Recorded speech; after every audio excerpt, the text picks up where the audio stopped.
बिस्मिल्लाहिर्रहमानिर्रहीम, अस्सलाम वालेकुम। आज हम एक बहुत ही इम्पॉर्टेंट टॉपिक के बारे में बात करेंगे विच इज़ एपिलेप्सी या जिसको मिर्गी भी कहा जाता है।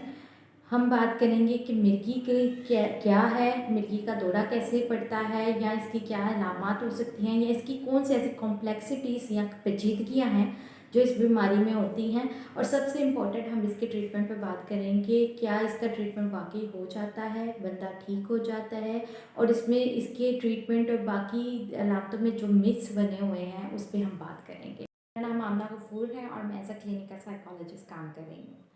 अच्छा जी, जैसे हमने बात की मिर्गी या एपिलेप्सी के बारे में, तो ये क्या होता है और इसकी क्या क्या अलामत हो सकती हैं। तो इसकी सभी अलामत में जो अहम अलामत है वो ये है कि जी इसमें झटके लगते हैं और ऐसे ऐसे करके बहुत ज़ोर के सीजर्स पड़ते हैं, झटके लगते हैं आपको। अच्छा जी,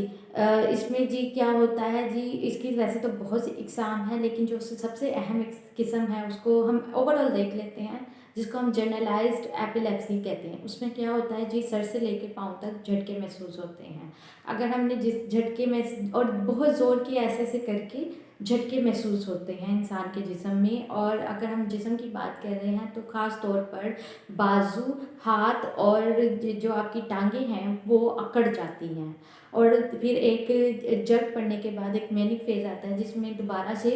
झटके आपको महसूस होते हैं। और जो ये दौरानियाँ हैं जिसमें झटके लगते हैं और जिस्म अकड़ जाता है, वो या तो 30 सेकंड का होता है या एक मिनट का, 2 मिनट या 4 मिनट, इससे ज़्यादा भी हो सकता है, लेकिन अमूमन जो देखा गया है वो इतना ही टाइम का होता है। और इसके बाद जो इंसान है वो नींद बेहोशी में चला जाता है। यानी कि वो उसका जिस्म इतने अकड़ाव की वजह से उसके पट्टे इतने ज़्यादा खिंच जाते हैं, उसके मसल में इतना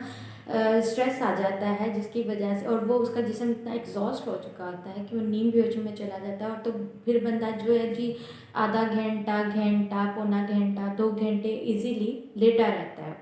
अच्छा जी, इसमें दो बातें बहुत इम्पोर्टेंट है। एक तो जी बंदे का जिस्म, क्योंकि उसको वो नींद बेहोशी में चला जाता है, उसको किसी चीज़ का होश नहीं होता कि उसके साथ क्या हुआ है। दूसरी बात जी, इसमें क्योंकि उसके जिस्म में उसको पता नहीं होता कि उसके साथ क्या हुआ है क्या नहीं था, उसको झटके लगे, जिस्म अकड़ा और इसको नहीं पता चला कि क्या हुआ है, अपने होश में नहीं होता, तो जी उसका छोटा पेशाब, बड़ा पेशाब और पखाना कपड़ों में निकलने के भी चांसेस होते हैं। अच्छा जी, इससे एक बात याद आई जो बहुत इम्पॉर्टेंट है कि इसमें इंसान के जिस्म का, क्योंकि जिस्म में अकड़ाव पैदा हुआ है तो जिस्म का जो बैलेंस है वो एक जगह पे नहीं रह पाता, तो उसका इम्बैलेंस हो जाता है और वो जहाँ जहाँ जहाँ पे भी खड़ा है वो गिर जाता है। यानी कि अगर रोड पे जा रहा है तो वो रोड पे गिर सकता है, अगर वो ड्राइव कर रहा है तो वहाँ पे गिर जाए, उसको कुछ दौड़ा पड़ सकता है, या अगर किचन में है तो चूल्हे के पास खड़ा वहाँ पे अगर गिर सकता है, अचानक से उसका बैलेंस खराब हुआ गिर गया। वॉशरूम में है, पानी के पास है तो वहाँ पे भी गिर सकता है। तो ऐसी जगहों पे अगर वो गिरता है, या ऐसी जगह जैसे मैंने कहा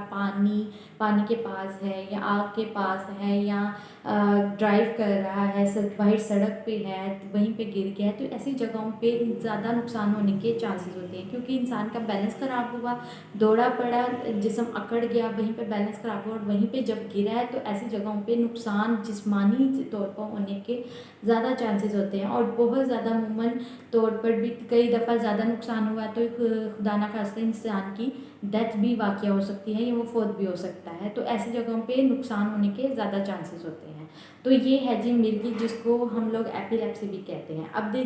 सबसे इम्पोर्टेंट बात जो पूछी जाती है कि इसका दौरा कब कब पड़ता है, जो इसका सीज़र है वो कब तक पड़ता है। अच्छा जी, इसमें जो दौरानियाँ हैं वो हफ्ते में एक दफ़ा भी पड़ सकता है, 2 दफ़ा जो अमूमन देखने में भी आता है, इससे ज़्यादा भी हो सकता है, हफ्ते में एक दफ़ा हो सकता है, 2 हफ्ते में एक दफ़ा हो सकता है, 3 महीने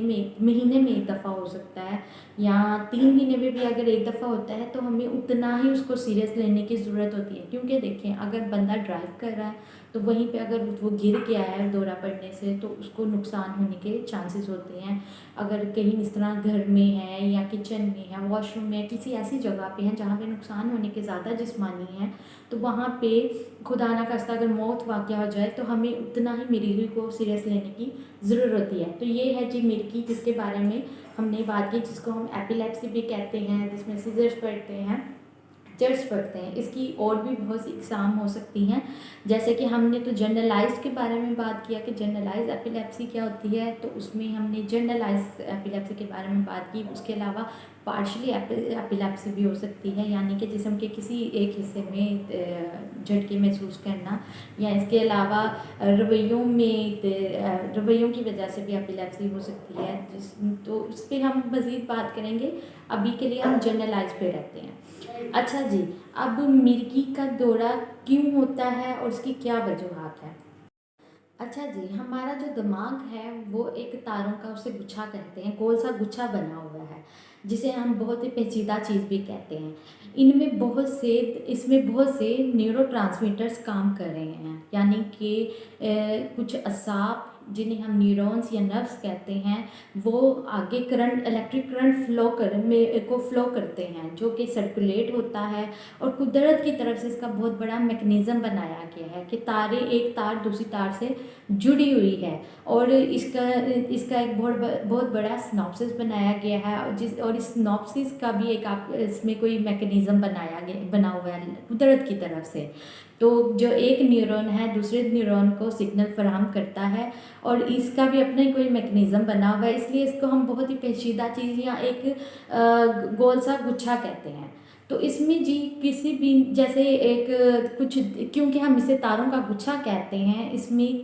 जैसे तारों में अचानक से कहीं शॉर्ट सर्किट हो गया तो करंट क्या होता है जी, हर तरफ फैल जाता है। इसी तरह किसी भी ब्रेन के हिस्से में शॉर्ट सर्किट, हमने उससे मिसाल दी है, शॉर्ट सर्किट हो जाए तो जी करंट जो है वो एक जगह तो नहीं रहेगा, वो दिमाग के पूरे हिस्से में फैल जाता है। तो जी वो जब दिमाग के हिस्से में फैलता है तो फिर जिस्म में जो असाब हैं वो हरकत में आ जाते हैं, तो फिर जिस्म में झटके लगना, अकड़ाव होना जिस्म में, ये सारी अलामात पैदा हो जाती हैं। अब पूछा ये जाता है कि इसमें इंसान को कुछ याद क्यों नहीं रहता। देखें, अगर जब हमारे जो एक जिस्म के, हमारे दिमाग के किसी हिस्से में जब शॉर्ट सर्किट हुआ है तो करंट पूरे दिमाग में फैल गया, ठीक है, तो उसकी वजह से जो हमारे हरकत करने वाले अज़ा होते हैं, यानी कि अगर मेरी हाथ की मूवमेंट देखें, अगर ये हाथ की मूवमेंट हो रही है तो सुनने वाले अज़ा, बोलने वाले, हाथ की मूवमेंट वाले अज़ा, इन सब को भी फ़र्क पड़ता है। तो इनकी जो ग्रोथ है, इनका जो चलने फिरने का निज़ाम है वो रुक जाता है, सिग्नल जहाँ पे फराहम होते हैं वो रुक जाते हैं, और जिसकी वजह से इंसान का बैलेंस ख़राब होता है, जिस्म में कड़ाव पैदा हो जाता है, इंसान का बैलेंस ख़राब हो जाता है, और वो एक ट्रांस फेज़, जिसको हम ट्रांस फेज़ कहते हैं, उसमें चला जाता है और वो गिर जाता है। इसलिए इस बीमारी को सीरियस लेना बहुत ज़रूरी है। फिर इंसान जो है जी वो नींद बेहोशी में चला जाता है, इसलिए उसको ज़्यादा कुछ याद नहीं रहता कि उसके साथ क्या हुआ था। और उसके बाद क्योंकि जिस्म आपका बहुत अकड़ा होता है और झटके बहुत ज़्यादा लगे होते हैं, मसल इतने ज़्यादा स्ट्रेच कर रहे होते हैं, जब आपका हर मसल ही स्ट्रेच कर रहा है, दिमाग में करंट का फ्लो जो है वो रुक गया है या बहुत ज़्यादा बढ़ गया है, तो वो उसकी वजह से आपका जो जिस्म है वो बहुत ज़्यादा थक जाता है। इसलिए मरीज़ जो है इसके बाद थोड़ी देर के लिए नींद बेहोशी में चला जाता है, क्योंकि जिस्म बहुत ज़्यादा एग्जॉस्ट हो जाता है ना, तो इसलिए हम लोगों ने जनरलाइज एपिलेप्सी की बात की है कि उसमें किस तरह की क्या क्या चीज़ें हो सकती हैं। तो इस तरह की चीज़ों को हम एपिलेप्सी या मिर्गी कहते हैं, जिसको सीरियस लेने की अशद ज़रूरत है, क्योंकि इसमें फिर डेथ होने के नुकसान ज़्यादा होते हैं। अच्छा जी, मिर्गी का दौरा क्यों पड़ता है, हमसे पूछा जाता है कि मिर्गी का दौरा की क्या वजूहत हो सकती हैं। मिर्गी का दौरा जो है बाज़ औक़ात कहीं एक्सीडेंट हो गया कहीं आपका, या कहीं ब्रेन हैमरेज हो गया, ब्रेन ट्यूमर हो गया, तो बाज़ औक़ात इसकी वजह से तो कोई ख़ास वजह जो है वो सामने नहीं आई कि क्यों होता है। क्योंकि बाज़ औक़ात जब इस तरह का कोई एक्सीडेंट हो गया तो इस तरह की अलामात में भी जब हम लोग MRI या ECG वगैरह इस तरह के कराते हैं टेस्ट, तो उनमें भी इसका इस दिमाग के किसी छोटी सी हिस्से में डैमेज हुआ है तो वो सामने नहीं आता। कहीं भी MRI का टेस्ट कराएं या ECG वगैरह कराएं तो उसमें आपके दिमाग का ये हिस्सा सामने नहीं आता, तो अमूमन इसकी वजूहत सामने नहीं आती कि किस वजह से हो रहा है। अच्छा जी, हमने पेचीदगी की बात कर ली कि पेचीदगियाँ किस तरह से है। मैंने पहले कुछ पेचीदगियाँ आपको बताई कि इंसान को दौड़ा पड़ सकता है और वो गिर सकता है, कहाँ कहाँ गिर सकता है ये वो। तो इसकी और मज़ीद पेचीदगियाँ देख लेते हैं कि कॉम्प्लेक्सिटीज़ और क्या हो सकती हैं जिसकी वजह से इसको सीरियस लेने की ज़रूरत है। यानी कि अगर एक बंदा ड्राइव कर रहा है और अचानक से उसको मिर्गी का दौरा पड़ गया है तो उसकी वजह से वो रोड पे जा रहा है, दूसरी गाड़ियों को भी नुकसान पड़ा है, या वो अगर प्लेन में जो सफ़र कर रहा है तो प्लेन में उसको अगर मिर्गी का दौरा पड़ गया तो प्लेन में बाकी मुसाफिर जो हैं उनको भी नुकसान होगा। और अगर वो ड्राइविंग कर रहा है तो उसका लाइसेंस जो है वो ख़त्म कर दिया जाता है और फिर 2 साल तक उसको लाइसेंस दोबारा से उसका नहीं रिन्यू किया जाता कि, और वो भी अगर करना हो तो 2 साल के बाद, और वो तब जब उसका टेस्ट मुकम्मल तौर पे देखा जाए कि वो फिट हो गया है और वो भी विद ट्रीटमेंट, फिर उसको लाइसेंस दोबारा से जारी किया जाता है। इसलिए मिर्गी के दौरे को सीरियस लेने की बहुत ज़रूरत है। अच्छा जी, इसके अलावा और क्या पेचीदगियाँ हो सकती हैं? अगर जैसे कि मैंने बात की, हमने पीछे बात की थी कि दौरा पड़ने से इंसान का बैलेंस ख़राब होता है और वो नीचे गिर सकता है, तो उसमें अक्सर दांत टूटने या जॉइंट्स में फ्रैक्चर होने या जिस्म के किसी भी हिस्से को में ज़ख्मी होने, मुंह ज़ख्मी हो गया, हाथ पाँव की ज़ख्मी हो गई, तो इस तरह की पेचीदगियाँ भी आ सकती हैं। और अगर मज़ीद हम देखें तो अगर बच्चों में देखें तो बच्चों में अगर एपिलेप्सी होता है तो उनमें मेमोरी के हवाले से काफ़ी पेचीदगियाँ पैदा होती हैं, या उनमें कॉन्फिडेंस के हवाले से उनके कोग्निटिव में काफ़ी मसले पैदा होते हैं। और अगर हम साइकोलॉजिकली तौर पे इसे ज़्यादा मज़ीद देखें तो एपिलेप्सी जिनको होता है उनमें मेमोरीज़ के प्रॉब्लम, मोमेंट्स के प्रॉब्लम और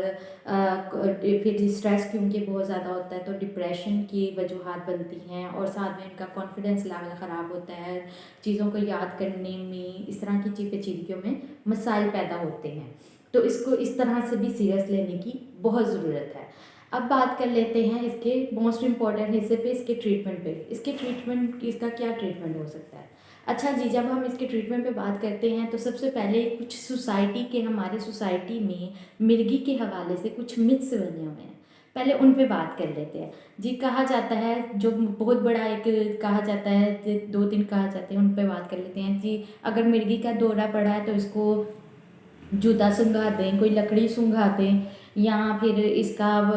नाक बंद कर दें। तो ऐसे जी, ऐसे तरीक़ों में क्या होता है जी, जब तक जूता लेके आया, सूंघाया, एक मैंने आपको बताया 1 सेकंड, 1-2 सेकंड में या 1 मिनट में तो ये वैसे ही ख़त्म हो जाता है इसका दौरा। तो वो उस या तो जी नाक बंद किया जी, वैसे ही वो उसके हवास ख़त्म हुए हुए हैं, तो बिल्कुल सांस उसका जब इस तरह किया, या ज़बरदस्ती उसके मुंह में चम्मच डाल दिया, पहले ही मसल इतने ज़्यादा स्ट्रेच हुए हुए हैं ज़बरदस्ती, और मुंह में जिस्म अकड़ा हुआ है, उसके मुंह में ज़बरदस्ती चम्मच डाल दिया तो ज़ख़म हो के ज़्यादा मज़ीद होने के चांसेस होते हैं, और जिस्म सांस बंद होने के उसके चांसेस होते हैं। फिर जी जिस्म, क्योंकि हाथ इस तरह करके बहुत ज़्यादा अकड़े होते हैं पहले से ना, मिर्गी वाले बंदे के जिससे हाथ पाँव अकड़े होते हैं, तो ज़ोर ज़ोर से जी उसके हाथों को सीधा करने की, फैमिली मेम्बर्स वालों ने उसके हाथ सीधा करने की कोशिश की, तो बाज़ औक़ात देखने में ये आया है कि जो उसके जिस्म के जॉइंट्स हैं वो डिसलोकेट हो जाते हैं, उनका जोड़ हिल गया किसी का, कोई इस तरह के मसाइल में। मैंने बताया आपको कि इसका जो मिर्गी का दौरा है वैसे ही 2-3 मिनट में ख़त्म हो जाता है, तो वो उसको छेड़ने की ज़रूरत ही नहीं है, वरना वो जिस्म के साथ आप ज़्यादा नुकसान कर रहे होते हैं। तो आपने इसमें करना क्या है, सबसे पहले तो ये जिस तरह के इतने ये जो मिथ्स बने हुए हैं इनसे बचना है, इनसे दो चार नहीं होना, ठीक है।